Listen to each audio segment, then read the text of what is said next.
by Oliver Jeffers.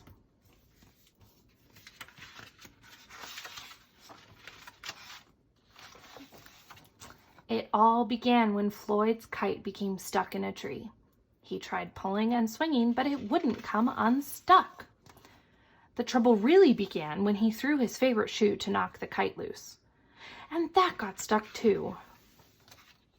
So he threw up his other shoe to knock down his favorite one, and unbelievably, that got stuck as well. In order to knock down his other shoe, Floyd fetched Mitch. Cats get stuck in trees all the time, but this was getting ridiculous. Floyd fetched a ladder. He was going to sort this all out once and for all. And up he threw it. I'm sure you can guess what happened. The ladder was borrowed from a neighbor and would definitely need to be put back before anyone noticed.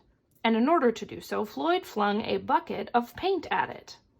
And wouldn't you know it, the bucket of paint got stuck.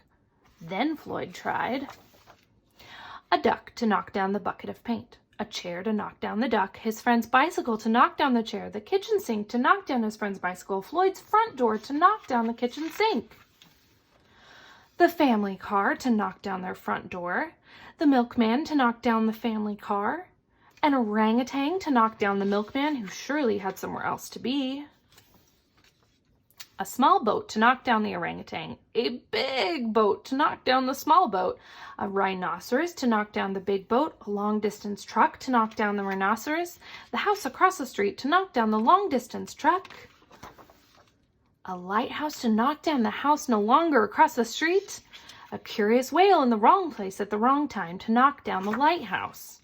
And they all got stuck. A fire engine was passing and heard all the commotion. The firemen stopped to see if they could help at all. And up they went, first the engine, followed by the firemen, one by one. And there they stayed, stuck between the orangutan and one of the boats. Firemen would definitely be noticed missing, and Floyd knew he'd be in big trouble. Then he had an idea, and he went to find a saw. He lined it up as best he could and hurled it up in the tree. And that was it. There was no more room left in the tree, and the kite came unstuck. Pop! Floyd was delighted. He had forgotten all about his kite and put it to use immediately, enjoying the rest of his day very much. That night, Floyd fell asleep exhausted, though before he did, he could have sworn there was something he was forgetting.